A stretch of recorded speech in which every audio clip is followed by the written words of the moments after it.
Didi versus Modi ప్రస్తుతం దేశవ్యాప్తంగా ఇదే చర్చ నడుస్తుంది. ఏదైతే బీహార్ ఎలక్షన్లు అయిపోయిన తర్వాత ఈసారి ఖచ్చితంగా వెస్ట్ బెంగాల్లో బీజేపీ పాగా వేయబోతుందని ఎన్డీఏకు చెందిన వాళ్ళు కొంచెం గట్టిగానే అనౌన్స్మెంట్ చేశారు. సో బీజేపీ ఎప్పుడైనా కానీ ఎలక్షన్లకు పోయినప్పుడు సాదాసీదాగా తీసుకోదు, అదొక జీవన్ మరణ సమస్యగా తీసుకుంటుంది. సో దానికోసం సామధాన భేద దండోపాయాలు అన్నీ ఉపయోగించి గెలవడానికి ప్రయత్నం చేస్తుంది. కానీ ఎన్ని ఉపాయాలు చేసినా కానీ వెస్ట్ బెంగాల్లో ఈసారి టీఎంసీఏ మళ్ళీ అధికారంలోకి రాబోతుందని చాలా సర్వేలు చెప్తున్నాయి. సో ఏం సర్వేలు చెప్పినాయి, ఆ రకంగా టీఎంసీ గెలవడానికి ఉన్నటువంటి ఫ్యాక్టర్స్ ఏందనేది ఈ వీడియోలో క్లియర్ కట్గా ఎక్స్ప్లెయిన్ చేశాను. సో వీడియోలోకి వెళ్ళే ముందు ఒక్క లైక్ చేయండి. సో వీడియో చూస్తున్న వాళ్ళు అక్కడ టీఎంసీ అధికారంలోకి రావాలన్నా లేదంటే బీజేపీ అధికారంలోకి రావాలన్నా, సో మమతా బెనర్జీ ప్రవర్తన పట్ల మీరేమనుకుంటున్నారో కామెంట్ రూపంలో తెలియజేయండి. వెస్ట్ బెంగాల్లో అధికారంలోకి రావడానికి ఈసారి ఎక్కువ మొత్తంలో కసరత్తు చేస్తున్నారు బీజేపీ వాళ్ళు. సో దీనికి సంబంధించి అమిత్ షా ఇవరకే చాలా సార్లు వెస్ట్ బెంగాల్ వెళ్ళి పర్యటించడం జరిగింది. సో వెస్ట్ బెంగాల్ రాష్ట్రాన్ని ఒక 5 జోన్లుగా విడగొట్టి సో ఎక్కడెక్కడ ఏ ప్రాంతాల్లో ఏ రకంగా ప్రచారం చేయాలి, ఎలాంటి చర్యలు తీసుకోవాలని చాలా ప్లాన్ చేస్తున్నారు. సో దీంతో పాటు ఒక హిందూ అజెండాను ముందుకు తీసుకువెళ్లే విధంగా ఇంతకు ముందులా కాకుండా ఇప్పుడు అక్కడ ఉన్నటువంటి ఆర్ఎస్ఎస్ను, రామకృష్ణ మిషన్ను, సో విహెచ్పిలను ఇలాంటి వాటిని కొంచెం జాగృతం చేసి వాటితో టైఅప్ అయి హిందువులను సంఘటితం చేసి అక్కడ ఆ హిందువుల ఓటు బ్యాంకును బీజేపీ వైపు మళ్లించే విధంగా బీజేపీ ప్రయత్నాలు చేస్తుంది. సో దానితో పాటు ఈ 15 సంవత్సరాల కాలంలో మమతా బెనర్జీ ఏదైతే కొన్ని అవినీతి అక్రమాలు జరిగినాయి, తర్వాత అనేక ఇప్పుడు దేశ వ్యతిరేక చర్యలు జరిగినాయని చెప్పి, లేకపోతే మిగతా దేశాల వాళ్లకు ఇక్కడ ఓటర్ ఐడి లాంటివి ఇచ్చి ఇక్కడ వాళ్ళను స్థానికులుగా చిత్రీకరించే ప్రయత్నం చేసిందని వీళ్ళు చాలా వరకు అయితే విమర్శిస్తున్నారు. సో దీంతో పాటు మమతా బెనర్జీ పూర్తి స్థాయిలో ముస్లింలకు మాత్రమే సపోర్ట్ చేస్తుంది, హిందువులకు వ్యతిరేకంగా పనిచేస్తుందని బీజేపీ వాళ్ళు ప్రచారం చేస్తున్నారు. సో ఇదే కాకుండా ఏదైతే మొన్న ఎస్ఐఆర్ ప్రక్రియ ద్వారా దాదాపు 55 లక్షల ఓట్లను అయితే ఫేక్ ఓట్లు కావచ్చు, లేకపోతే దొంగ ఓట్లు కావచ్చు, వేరే దేశం నుంచి వచ్చినటువంటి బంగ్లాదేశీ ఓట్లను మొత్తం తీసివేయడం జరిగింది. సో ఎస్ఐఆర్ ప్రక్రియ చాలా వరకు బీజేపీకి ప్లస్ పాయింట్ అయింది అనే ఒక చర్చ అయితే నడుస్తుంది.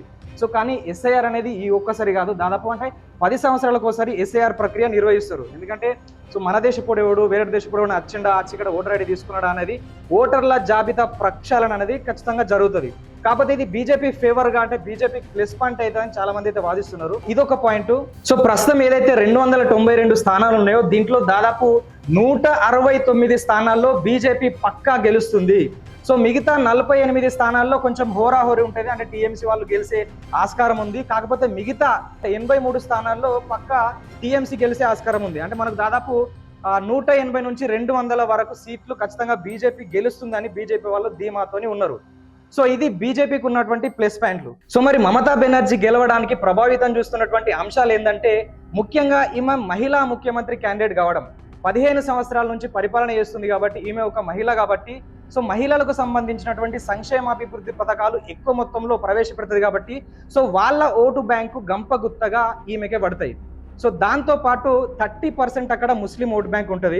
సో దాంట్లో ఇప్పటి వరకు 90% ఓట్లు అనేది పూర్తి స్థాయిలో మమతా బెనర్జీకే పడ్డాయి. అందుకే అంటే ఈమెకు ప్రో ముస్లిం ప్రభుత్వంగా ఈమె ఉంటుంది, అంటే ముస్లింలకు కొంచెం సానుకూలంగా ఉంటుంది అనే ఒక వాదన ఉంది. ఒక విమర్శ అనుకోవచ్చు, అది ప్లస్ పాయింట్ అనుకోవచ్చు, ఎందుకంటే చాలా వరకు ఓట్లు అనేది ఈమెకు పడతాయి. సో ఈసారి అక్కడ ఒక 2 ముస్లిం పార్టీస్ ఉన్నాయి కాబట్టి చిన్న మొత్తంలో అటు ఇటు కొంచెం అయినా కానీ 30% ఓట్లలో 20 నుంచి 25% ఓట్లు అనేది మళ్ళీ ఈమెకే పడే ఆస్కారం ఉంటుంది. సో మొన్న ఏదైతే ఇండియా టుడే ఒక సర్వే చేసిందో, మూడ్ ఆఫ్ నేషన్స్ అనే సర్వే నిర్వహిస్తే దాదాపు ఇంతకు ముందు ఎలక్షన్లో ఏదైతే అసెంబ్లీ స్థానాలు గెలిచిందో టీఎంసీ, సో ఖచ్చితంగా ఆ స్థానాలు మాత్రం పక్కా గెలుస్తుందని ఆ సర్వేలో తెలియడం జరిగింది. సో బీజేపీ ఏం చేస్తుంది, హిందువులను ఒక దాటిపై తెచ్చి బీజేపీకి ఓట్లు పడేటట్టు ప్రయత్నం చేస్తుంది. కానీ సో ఈమె ముఖ్యంగా అక్కడ వెస్ట్ బెంగాల్లో జగన్నాథ ఆలయం నిర్మించడం కావచ్చు, మహాకాల్ ఆలయం నిర్మించడం కావచ్చు, ఈ దేవాలయాలకు సంబంధించినటువంటి ఫండ్స్ ఎక్కువ మొత్తంలో రిలీజ్ చేస్తూ దేవాలయాల అభివృద్ధి చేయడం. సో దీనివల్ల హిందువుల ఓటు బ్యాంకు ఈమె కూడా ఓట్లు పడే ఆస్కారం ఉంటుంది. సో దాంతోపాటు ఈమె ఫస్ట్ నుంచి వెళ్ళి కాళికాదేవి భక్తురాలు. సో దీనివల్ల హిందువుల ఓట్ బ్యాంక్ ఇటు సైడ్ వస్తుంది. సో గతంలో కూడా ఈమె గెలిచి ప్రమాణ స్వీకారం చేసినప్పుడు కూడా కాళికామాతను స్మరిస్తూనే ఈమె ప్రమాణ స్వీకారం చేసింది. అంటే హిందువుల ఓట్లు ఎటు పోవు, ఈమెకు పడే ఓట్లు ఈమెకి పడతాయి అన్నట్టు. సో ఆమె బలంగా మళ్ళీ ఏంటంటే ఈమె సాదా సీదాగా ఉంటూ ప్రజల్లోకి వెళ్ళి ఒక సాధారణ వ్యక్తిగా అందరితో మాట్లాడుతుంది, కలివిడిగా ఉంటుంది. సో అందువల్ల ఒక సాదాసీదా వ్యక్తిగా ఈమె ఓట్లు పడతాయి. సో ఇంకోటి ఏంటంటే ఇప్పుడు మళ్ళీ ప్రత్యేకంగా నిరుద్యోగుల కోసం నిరుద్యోగ భృతి అనేది స్టార్ట్ చేస్తుంది.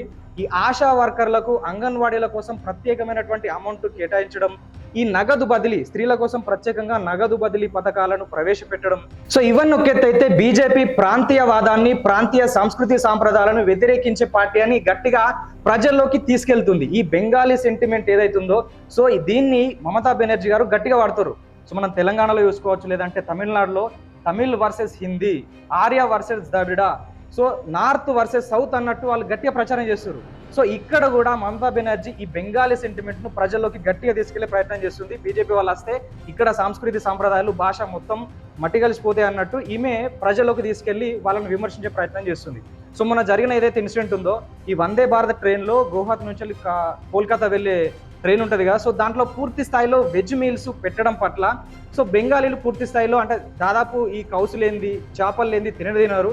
కాకపోతే వాళ్లకు సంబంధించినటువంటి మీల్స్తో పాటు వాళ్ళకు సంబంధించిన ఆహార అలవాట్లను కూడా ఇక్కడ పెట్టే ప్రయత్నం చేస్తున్నారని సో బెంగాలీలను జాగృతం చేసే ప్రయత్నం చేస్తుంది మమతా బెనర్జీ. సో ఇలాంటి ఫ్యాక్టర్స్ మమతా బెనర్జీ మళ్ళొకసారి అక్కడ అధికారంలోకి కూర్చోబెట్టడానికి ప్రభావితం చూస్తాయని చాలా మంది అయితే విశ్లేషిస్తున్నారు. ఎందుకంటే 34 సంవత్సరాలు ఉన్నటువంటి కమ్యూనిస్టు ప్రభుత్వాన్ని కూల్చేసి మరి అక్కడ అధికారంలోకి వచ్చింది. గత 15 సంవత్సరాల నుంచి అధికారం ఉంది. అనేక సంక్షేమాభివృద్ధి పథకాలు అక్కడ అభివృద్ధి చేస్తూ వచ్చింది. కాకపోతే ఏంటంటే ఈ బంగ్లాదేశీ సంబంధించినటువంటి వ్యక్తులు ఇటు రావడం, సో ఎస్ఐఆర్ ప్రక్రియ వల్ల కొంతవరకు మైనస్ పాయింట్ అయిన మాట వాస్తవం. సో దాంతో పాటు ఏదైతే బొగ్గు గనుల విషయంలో అవినీతి జరిగింది, దానికి సంబంధించినటువంటి ఫండ్స్ ఐపాక్ సంస్థకు మళ్లించారని చెప్పేసి ఈడీ దాడులు నిర్వహించడం, సో మమతా బెనర్జీ అక్కడికి వెళ్ళి అక్కడికి సంబంధించినటువంటి ఫైల్స్ ఇవన్నీ తీసుకురావడం, సో ఇది కొంతవరకు మైనస్ అవుతుంది. కాకపోతే ఆమె ఏం చెప్తుందంటే ఐపాక్లో ఉన్నటువంటి మా ఎన్నికల ప్రణాళికలు, సో మేము ఏదైతే ప్లాన్స్ వేసుకున్నామో సో దానిపైన దాడి చేసి దాన్ని తీసుకునే ప్రయత్నం చేసిరు, సో నేను అవి మాత్రమే తీసుకొచ్చిన అని చెప్పేసి ఈమె గట్టిగా చెప్పడం జరిగింది. దాంతోపాటు ఎలక్షన్ కమిషన్ పైన సుప్రీంకోర్టులో కేసు వేయడం, సో బీజేపీ వాళ్ళు, ఎలక్షన్ కమిషన్ వాళ్ళు మొత్తం సంయుక్తంగా కలిసిపోయారు అని చెప్పి ఒక విమర్శ చేస్తుంది మమతా బెనర్జీ. దీనివల్ల ఎట్లనన్నా వేసి వీళ్ళు గెలవాలని చూస్తున్నారు. సో అది కరెక్ట్ కాదు. సో అంటే కరెక్ట్ న్యాయంగా గెలవాలి, సో న్యాయంగా ఉన్నది మనమే కాబట్టి మనకే ఓట్లు పడాలని మమతా బెనర్జీ అయితే ప్రజల్లోకి వెళ్తుంది. సో మరి ఎంతవరకు అక్కడ మమతా బెనర్జీ గెలిచే ఆస్కారం ఉంది, ఎంతవరకు బీజేపీ గెలిచే ఆస్కారం ఉంది, సో మీరేమనుకుంటున్నారో కామెంట్ రూపంలో తెలియజేయండి. మరొక వీడియోతో మరిన్ని అప్డేట్స్తో మీ ముందు ఉంటాం. చూస్తూనే ఉండండి ఆర్ తెలుగు.